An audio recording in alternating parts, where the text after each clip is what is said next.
ជាដំបូងសូមគោរពលោកគ្រូកេនចន្ទថាដែលជាលោកគ្រូឧទ្ទេសនៃមុខវិជ្ជានៃការវិតម្លៃនៃការសិក្សានៃសាលាវិទ្យាស្ថានគរុកោសល្យភូមិភាគខេត្តតាកែវនាងខ្ញុំឈ្មោះពោស្រីកែវថ្ងៃនេះខ្ញុំមកធ្វើបទបង្ហាញតាក់ទងទៅនឹងសប្តាហ៍ទី5ដែលយើងនិយាយអំពីការវិតម្លៃនៅក្នុងម៉ោងសិក្សាចាអញ្ចឹងវាមានសារៈសំខាន់ណាស់នៅក្នុងការយល់ដឹងថាតើប្រភេទនៃការវិតម្លៃតាមដំណាក់បែបណាដែលអ្នកកំពុងប្រើនិងរបៀបប្រើប្រាស់ឲ្យកាន់តែមានប្រសិទ្ធភាពនៅពេលដែលការវិតម្លៃតាមដំណាក់ទោះបីវាជាមានលក្ខណៈបែបណាក៏ដោយវាត្រូវបានប្រើប្រាស់យ៉ាងត្រឹមត្រូវ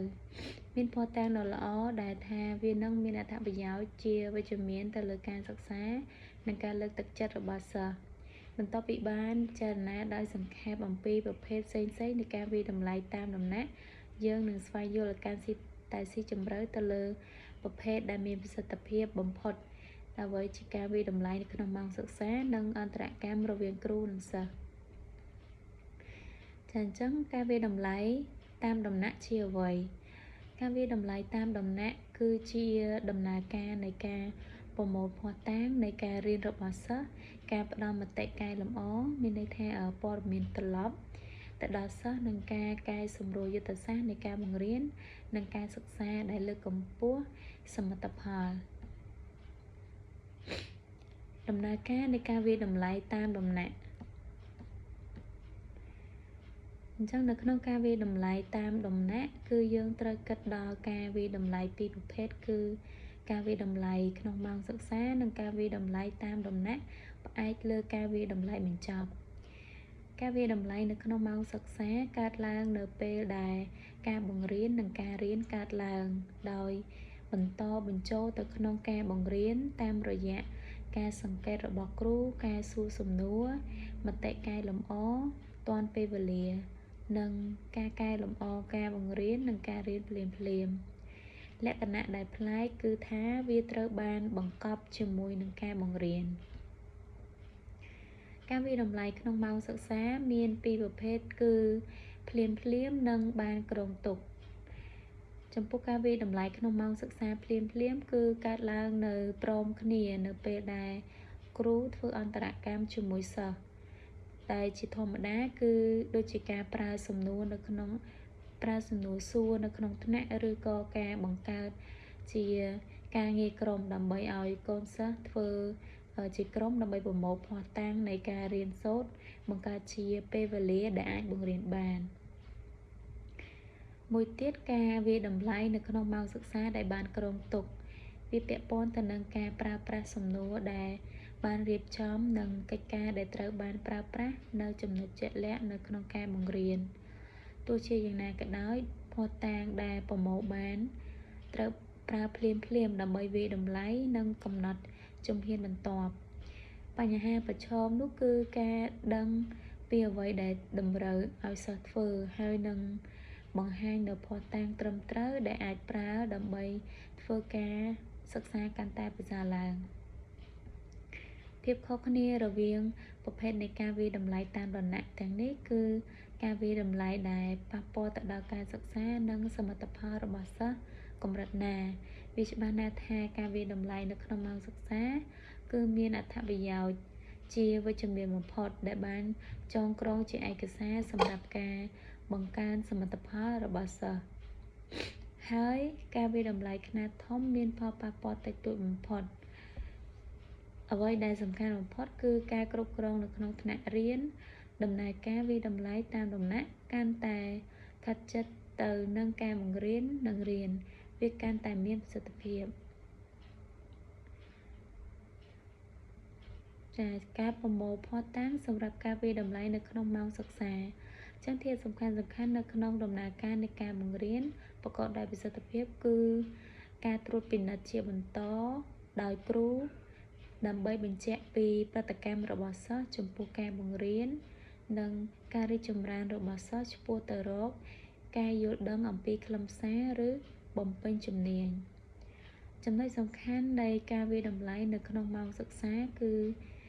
ការសួរសំណួរនិងការអង្កេតរបស់គ្រូ Chẳng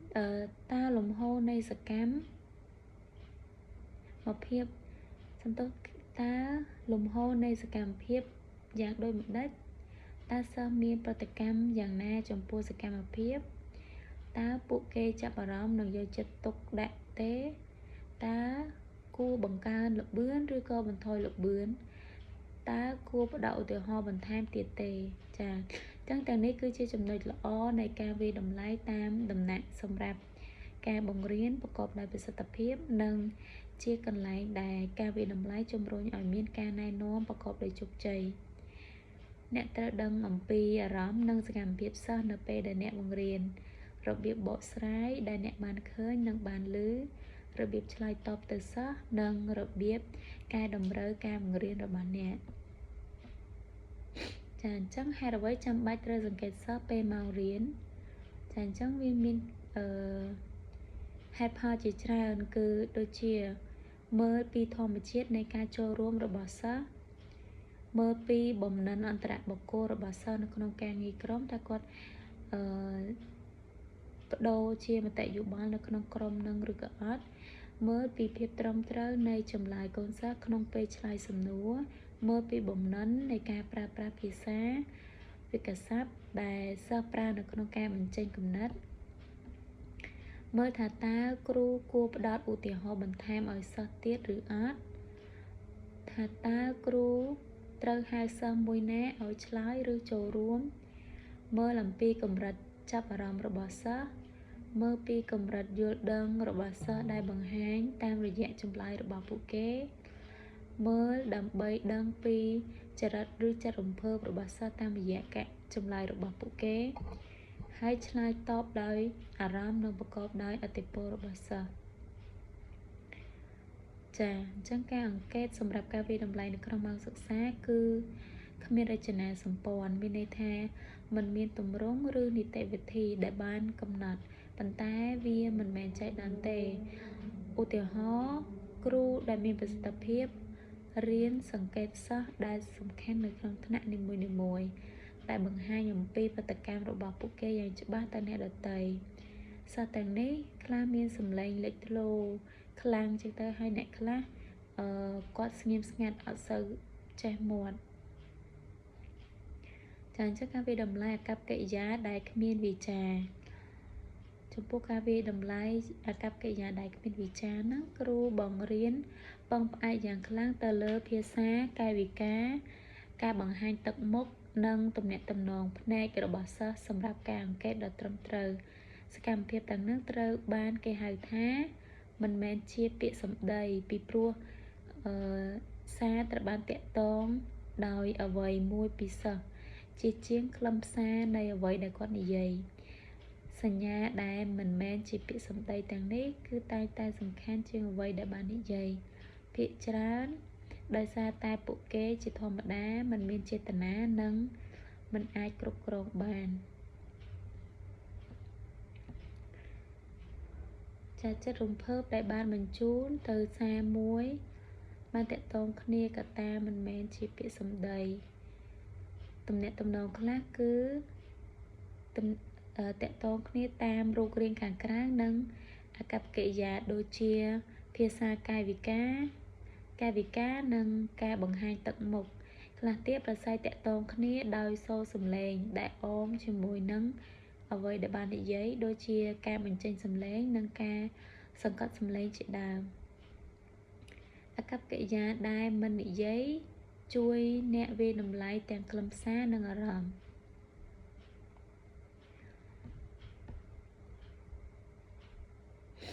យ៉ាងតកតងនឹងការបង្ហាញតាមទឹកមុខ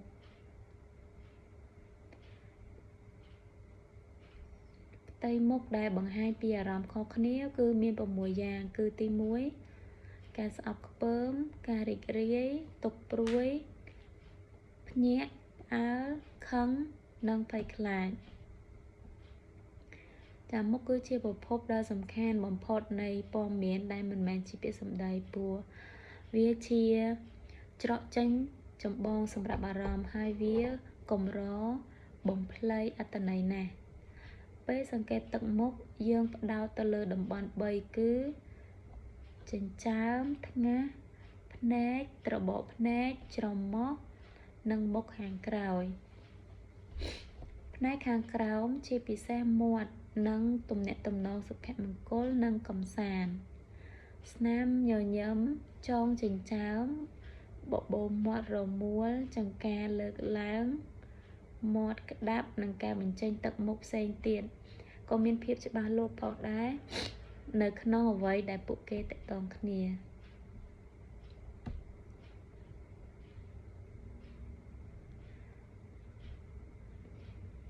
ចំណុចមួយទៀតគឺតាក់ទងទៅនឹងការផ្ដល់មតិកែលម្អប្រកបដោយប្រសិទ្ធភាពវិធីដែលគ្រូបង្រៀនប្រើប្រាស់ព័ត៌មានវាយតម្លៃគឺ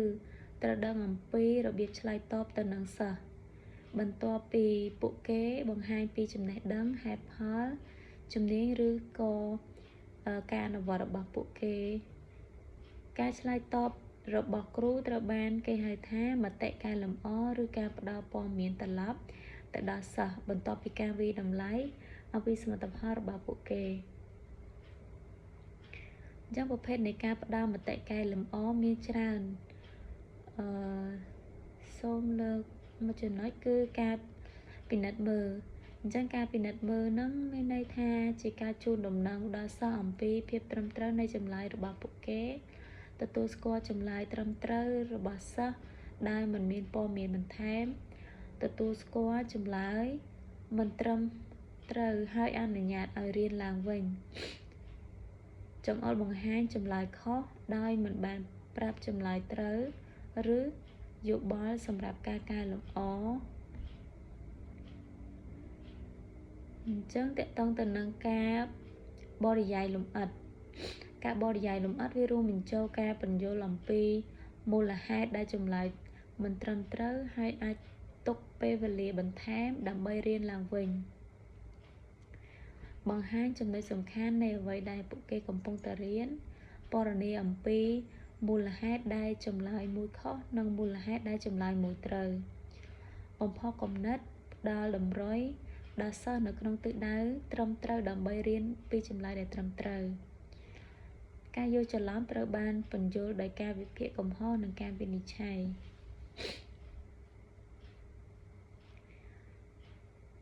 ការកំណត់ពីធម្មជាតិនៃការផ្ដល់មតិកែលម្អជួយតកតងទៅនឹងចំនួនវាជាទូទៅការផ្ដល់មតិកែលម្អដែលពណ៌នាទៅនឹងជាក់លាក់គឺជាជាងការផ្ដល់យោបល់ទូទៅវាជាការល្អបំផុតនៅក្នុងការកំណត់កន្លែងខុសច្រើនឬអ្វីដែលផ្លាស់ប្ដូរដែលនឹងមានប្រយោជន៍បំផុតសម្រាប់សិស្សពេលវេលាមតិកែលម្អគួរតែត្រូវបានផ្ដល់ឲ្យកំឡុងពេលភ្លាមបន្ទាប់ពីការបំពេញធ្វើកិច្ចការរបស់សិស្សឬក៏ពន្យាពេលបន្តិចក៏បានតកតងទៅនឹងរបៀបផ្ដល់មតិកែលម្អគឺមតិផ្ទាល់មាត់ការកោតសរសើរសិស្សនិងការបង្ហាញអំពីការសរសើរសិស្សអ្នកស្ដាប់មតិកែលម្អត្រូវបានផ្ដល់ដល់សិស្សម្នាក់ក្រុមតូចនិងក្រុមធំជាញឹកញាប់ការផ្ដល់មតិត្រឡប់សម្រាប់ការវាយតម្លៃនៅក្នុងម៉ោងសិក្សាត្រូវបានផ្ដល់ជាបុគ្គលប្រភេទនៃកិច្ចការព័ត៌មានត្រឡប់ជាធម្មតាផ្ដោតទៅលើអ្វីដែលបានរៀនឬរបៀបរៀននៅក្នុងការផ្ដល់ព័ត៌មានត្រឡប់ពីអ្វីដែលបានរៀនគឺផ្ដោតលើចំណេះដឹងនិងការយល់ដឹងលើខ្លឹមសារដែលចាំបាច់ត្រូវយល់ច្បាស់អញ្ចឹងតកតងទៅនឹងមេរៀនឆ្លុះបញ្ចាំងនេះខ្ញុំលើកឡើងតែចំណុចប៉ុណ្ណឹងសូមអរគុណលោកគ្រូ